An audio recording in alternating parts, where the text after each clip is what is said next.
नमस्कार, मैं प्रशांत और आप देख रहे हैं द एस्टीन। देखिए, बिहार में 4 विधानसभा सीटों पर उपचुनाव होना है। किसी भी वक्त चुनाव आयोग इन चुनावों की तारीख घोषित कर सकती है।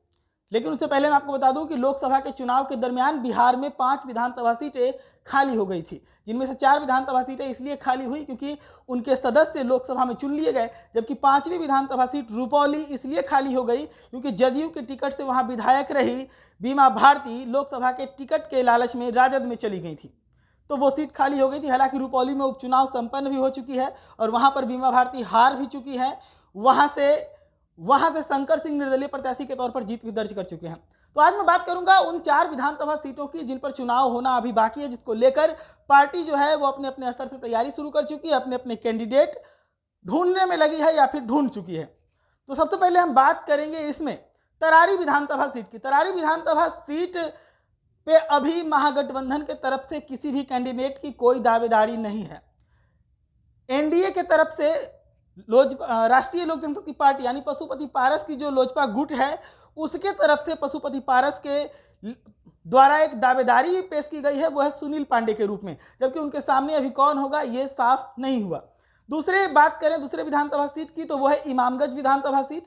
इमामगंज विधानसभा सीट से जीतन राम मांझी विधायक हुआ करते थे, वो लोकसभा में चुन लिए गए हैं।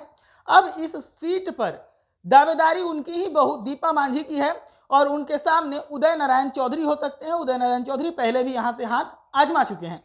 तीसरी सीट की बात करें तो वो है रामगढ़। रामगढ़ की सीट पर सुधाकर सिंह विधायक हुआ करते थे। सुधाकर सिंह लोकसभा में चुन लिए गए बक्सर से, तो अब ये सीट खाली है। अब इस सीट पर उन्हीं के छोटे भाई अजीत सिंह की दावेदारी है और उनके सामने एनडीए के तरफ से अंबिका सिंह मैदान में हो सकते हैं। बेलागंज की बात करें तो बेलागंज से विश्वनाथ यादव के सामने विनोद यादवेंदु हो सकते हैं और ये दोनों ही जो है वो एक राजद की तरफ से तो दूसरे जदयू की तरफ से चुनावी मैदान में होंगे। तो 4 विधानसभा सीटों में लगभग 3 विधानसभा सीटें हैं जिनमें आमने सामने के कैंडिडेट तय हो चुके हैं, जबकि चौथे सीट को लेकर यानी कि तरारी को लेकर दावेदारी सिर्फ और सिर्फ पशुपति पारस के तरफ से की गई है। हालांकि इस पर सहमति बनती है या नहीं ये तो आने वाले समय में साफ हो जाएगा, लेकिन अब चुनाव में ज़्यादा वक्त बाकी नहीं रह गया है। कभी भी चुनाव आयोग तिथियों की घोषणा कर सकती है। तो वैसे में पार्टियों की तरफ से तैयारी शुरू हो गई है। पार्टी अपने अपने नेता को अपने अपने क्षेत्र में बूस्ट करना शुरू कर चुकी है। ऐसे ही तमाम खबरों के लिए जुड़े रहिएगा द न्यूज़ के साथ। धन्यवाद।